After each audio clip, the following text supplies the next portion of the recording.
Bien, y los nuevos casos, les contábamos en titulares, de COVID-19 siguen por sobre los 25.000 contagios diarios y desde el Ministerio de Salud proyectan que la cifra podría llegar incluso a los 70.000 casos por día. Vamos a analizar las cifras de la pandemia con el epidemiólogo y académico de salud pública de la Universidad de Chile, Gabriel Cavada. ¿Cómo está, Gabriel? Muy buenas tardes. Muy buenas tardes, Tracy, un gusto saludarla. Igualmente, ¿cómo se podría ya proyectar a estas alturas o el alto número de casos podría ser también la traducción de del alto testeo, ¿no?, que se ha registrado sobre todo en las últimas semanas? Mire, se puede explicar por varios ejes. Uno, por supuesto, que es la contagiosidad impresionante de esta cepa Omicron, que tal como usted señalaba, las predicciones en general han quedado bien cortas, digamos. Uno esperaría que durante esta semana tuviéramos sobre 30.000 casos y eso fuera un pic que ojalá después se diera esto a partir del próximo lunes ya, ¿no?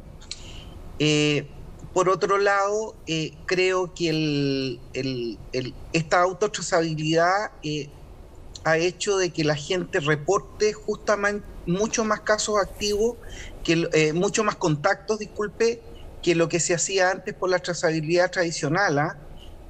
Antes en general se reportaban cerca de 2 a 3 contactos estrechos por contagiado, y hoy día se están reportando cerca de 10.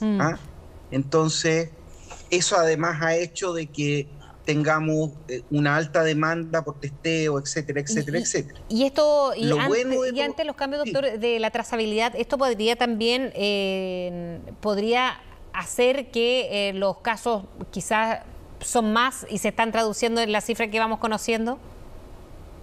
Claro, o sea, se van reportando más casos. Exacto. Necesariamente, y esto de alguna forma también se refleja muy tangencialmente en esto de que nos están faltando exámenes, están todos los servicios atochados intentando tomar exámenes, etcétera, etcétera, ¿no?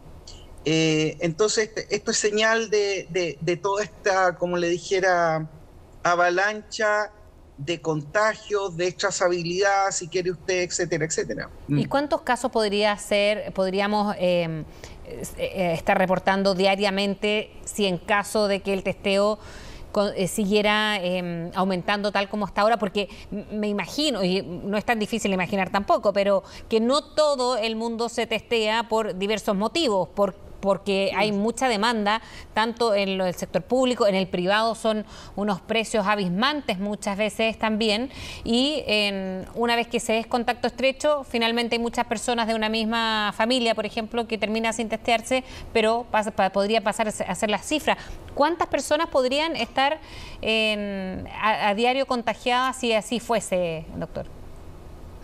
Mire, la verdad es que antes de toda esta avalancha, uno más o menos la curva epidemiológica debía multiplicarla por 3. O sea, cuando a uno le reportaban 10.000 casos, pero estoy hablando antes de la llegada de esta cepa Omicron, uno más o menos sabía que tenía a lo más 3 veces esa cifra de activos, digamos.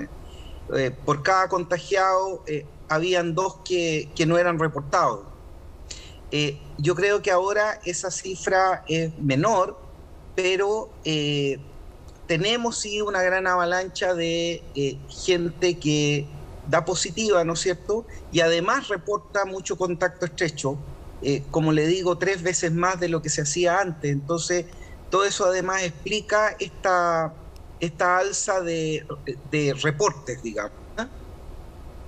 Y en ese sentido, lo que decía el ministro de Salud anoche en Tolerancia Cero, que esto va a llegar un minuto que va a bajar, pero prontamente, por el alza precisamente de la curva. ¿Eso es esperable en un corto plazo, cree usted? Es esperable en un corto plazo. Mire, a esta altura está bien difícil saber de cuánto va a ser el pic. Tal como dice ahí la pantallita de las noticias, podría ser entre 40.000 y 70.000 casos diarios.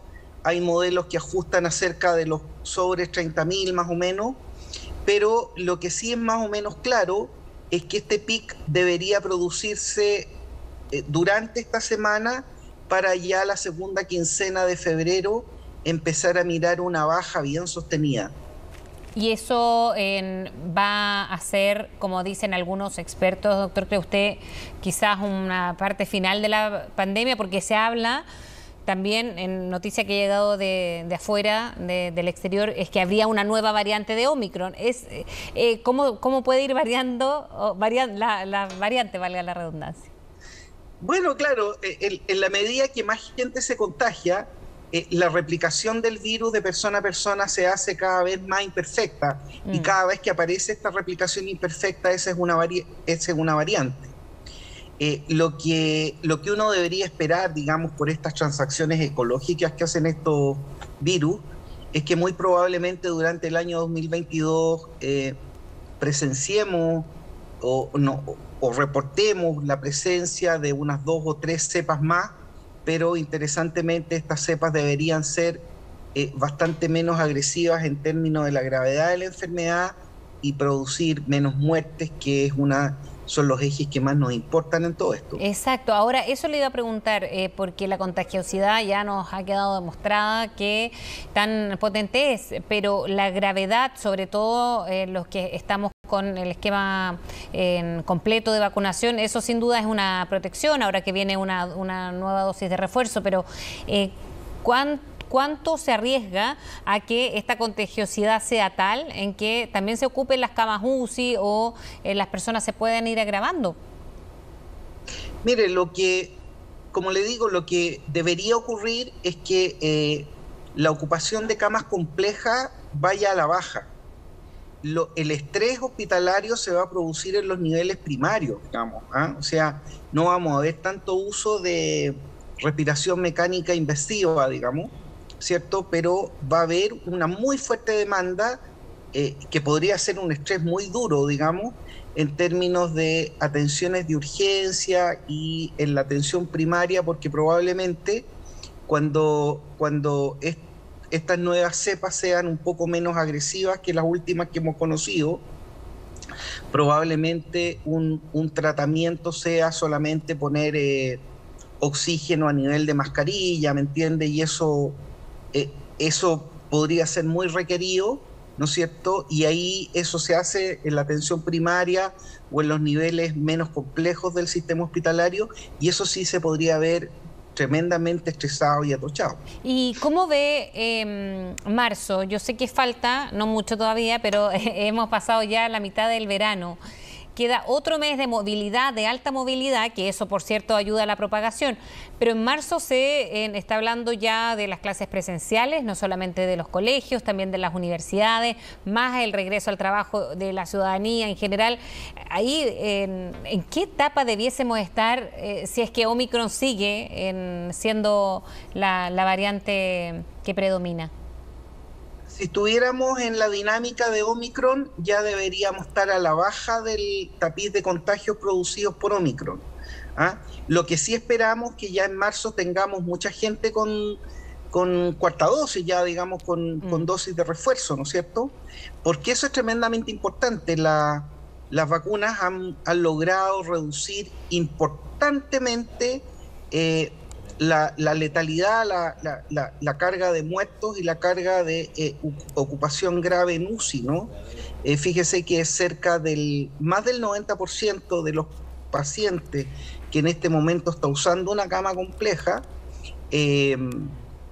son pacientes que nunca iniciaron su programa de vacunación, o si lo iniciaron, nunca lo terminaron, no lo tienen al día, y de ahí la necesidad imperiosa de seguir pidiéndole a la población que cumpla con estos calendarios de vacunación. Bien, doctor, muchísimas gracias por hablar con CNN esta mañana. Que tenga buen día.